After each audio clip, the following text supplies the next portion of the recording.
ఎంత ప్రార్థన చేస్తున్నా మా కుటుంబం అదే స్థితిలో ఉన్నాము, మా కుటుంబంలో కొంచెమైనా దీవెన కనపడటం లేదని కృంగిపోతున్నావేమో, మా కుటుంబ పరిస్థితి, నా పిల్లల భవిష్యత్తు ఇలాగే ఉందని కన్నీరు గారుస్తున్నావేమో.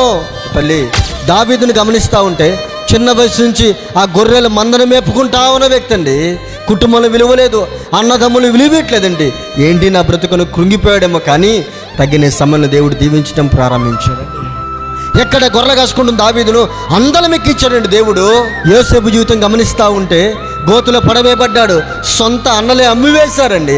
చెరసాల సంఖ్యల మధ్యలో కృంగిపోయి కన్నీరు గారుస్తున్న ఆయన జీవితంలో తగిన సమయంలో దేవుడు, ప్రధానమంత్రిని దేవుడు తగిన సమయంలో చేశాడండి. వాక్యం పెట్టారా, తగిన సమయంలో జీవితంలో కూడా దేవుడు హెచ్చిస్తాడండి. దావీదుని హెచ్చించిన దేవుడు, యోసేపుని హెచ్చించిన దేవుడు నిన్ను కూడా దేవుడు హెచ్చిస్తాడండి. ఏంటి నా బ్రతికి ఎలాగుంది, ఏంటి నా భవిష్యత్తు ఎలాగుంది అని కన్నీరు గారుస్తున్నావేమో, దేవుడు హెచ్చించేంతవరకు తగిన సమయం ఉంది, అంతవరకు ఓపిక పడదాం. దేవుడు తప్పకుండా నిన్ను, నీ కుటుంబాన్ని హెచ్చించే గొప్ప దేవుడు. నమ్మ, విశ్వసించంతే.